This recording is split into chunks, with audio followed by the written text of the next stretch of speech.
ce début d'année, dans cette vidéo, je vais te partager les 5 clés qui vont te permettre de reprendre totalement confiance en toi. Tout d'abord, tu dois avoir conscience de l'importance de se munir de celle-ci. Détrompe-toi, il ne s'agit pas de devenir subitement orgueilleux, de faire preuve de condescendance ou d'ostentation envers les autres, loin de là, mais plutôt d'acquérir un état d'esprit suffisamment robuste et hermétique, à travers lequel le jugement et le regard des autres ne pourront ni t'influencer, te déstabiliser ou te ralentir. Nous sommes tous différents, avec des personnalités, des tempéraments, des caractères, des parcours de vie qui nous sont propres. Et c'est cette singularité qui va agir directement sur ton niveau de confiance en toi. C'est la raison pour laquelle tu dois être en mesure, dans un premier temps, de faire une introspection, une analyse personnelle, de déterminer ton niveau d'assurance, d'estime de soi, dans l'optique de définir si celui-ci est plutôt déficitaire ou excédentaire. C'est la première clé à activer. La deuxième clé consiste à évaluer tes forces et axes d'amélioration. Quels sont tes atouts, tes compétences? Quels sont les domaines dans lesquels tu excelles avec aisance, sans forcer? Ceux pour lesquels tu es totalement aligné avec toi-même, sans jamais porter de masque. Et en parallèle, tu vas également déterminer tes points faibles, tes axes d'amélioration, tous les points qui, selon toi, méritent d'être retravaillés pour te permettre de devenir une meilleure version de toi-même. C'est uniquement après avoir réalisé cet inventaire personnalisé que tu vas pouvoir aborder la troisième clé qui concerne ton environnement, tes habitudes, ton hygiène de vie. Cette fois-ci, l'exercice consiste à passer au crible l'ensemble des choses, des éléments exogènes qui t'entourent et qui vont nécessairement avoir une influence directe sur ton bien-être et donc par extension impacter ta confiance en toi. Cette étape est déterminante car grâce à elle, tu auras un regard panoramique sur l'ensemble des choses à changer de manière ciblée, pragmatique et exhaustive.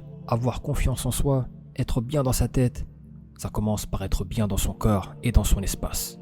Tout est lié. Malheureusement, on néglige trop souvent notre environnement et les mauvaises habitudes quotidiennes que l'on prend inconsciemment, qui s'installent sournoisement au fil des jours et par un effet cumulé, finissent par devenir responsables d'un malaise, d'un mal-être latent. La prochaine clé porte sur la planification et l'expérimentation, celle de ton changement. Cette planification va prendre en compte, bien évidemment, les 3 points que l'on a vus précédemment et se matérialiser par l'établissement de ta feuille de route individuelle, c'est-à-dire le programme de la nouvelle routine que tu vas mettre en place et par son expérimentation, son évaluation dans la pratique. L'objectif recherché est d'obtenir ton plan personnalisé, celui qui s'adapte au mieux à ta situation personnelle. Pour qu'il soit efficace dans la durée, celui-ci ne doit ni être trop contraignant, ni trop souple. Le succès de cette routine réside dans son bon dosage. Chaque clé doit donc scrupuleusement être respectée et abordée en profondeur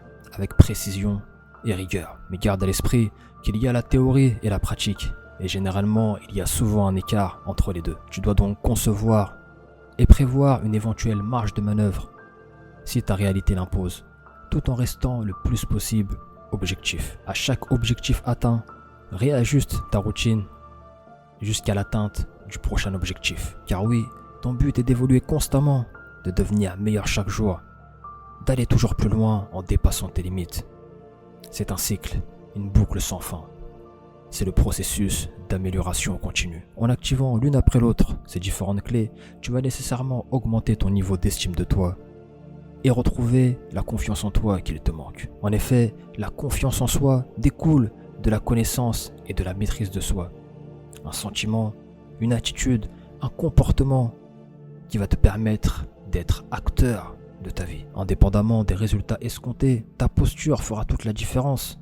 Ta manière d'appréhender chaque défi personnel que tu vas te lancer. Tu dois au plus vite te libérer de cet engrenage dans lequel tu subis constamment les choses, en ayant ce sentiment de frustration, de non-accomplissement, de non-exploitation de ton potentiel dans l'ambiance dans laquelle tu déambules sans réellement de direction précise, telle une bouteille à la mer, à la merci du vent et des vagues. Ce n'est pas un sprint, mais plutôt une course de fond. Introspection, planification, réalisation sont les points charnières de ta future transformation.